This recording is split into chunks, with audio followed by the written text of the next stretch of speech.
అందరికీ నమస్కారం అండి. రాజశేఖర రెడ్డి ఏదో స్వతంత్ర సమరయోధుల్లాగా జగన్మోహన్ రెడ్డి గతంలో ప్రజలకి ఇచ్చే పెన్షన్ 1 తారీఖున ఇవ్వాల్సిన పెన్షన్‌ని 8 తారీఖు వరకు ఆపేసి ఆయన సమరయోధుడు, స్వతంత్ర సమరయోధుడు. ఆ స్వతంత్ర సమరయోధుడు పుట్టినరోజు ఇస్తారని చెప్పి ప్రజల్ని ఇబ్బంది పెట్టడం, అధికారాన్ని అడ్డు పెట్టుకుని ఎలా ఇబ్బంది పెట్టాడు ప్రజలననేది అందరం చూసాం. కానీ కూటమి ప్రభుత్వం అధికారంలోకి వచ్చిన దగ్గర నుంచి ఈ 1.5 సంవత్సరాల కాలంలో ఆదివారం వస్తే శనివారమే ఫంక్షన్ ఇవ్వడం, పండగ వస్తే పండగ రోజు కంటే ముందే ఫంక్షన్ ఇవ్వడం మనందరం చూస్తున్నాం. అదే విధంగా రేపు నూతన సంవత్సరం ఆరంభం.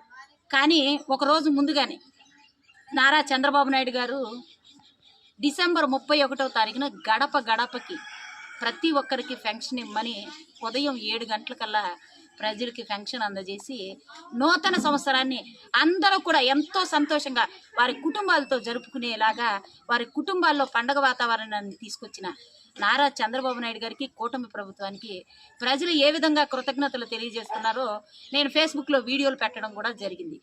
కాబట్టి అధికార మతంతో ఉన్న నాయకుడికి, ప్రజా నాయకుడికి ఎంత తేడా ఉందో ఇప్పుడు ప్రజలకి చాలా క్షుణ్ణంగా అర్థమవుతుందని చెప్పి తెలియజేస్తూ సెలవు తీసుకున్న మీ ఆశీర్వాదం.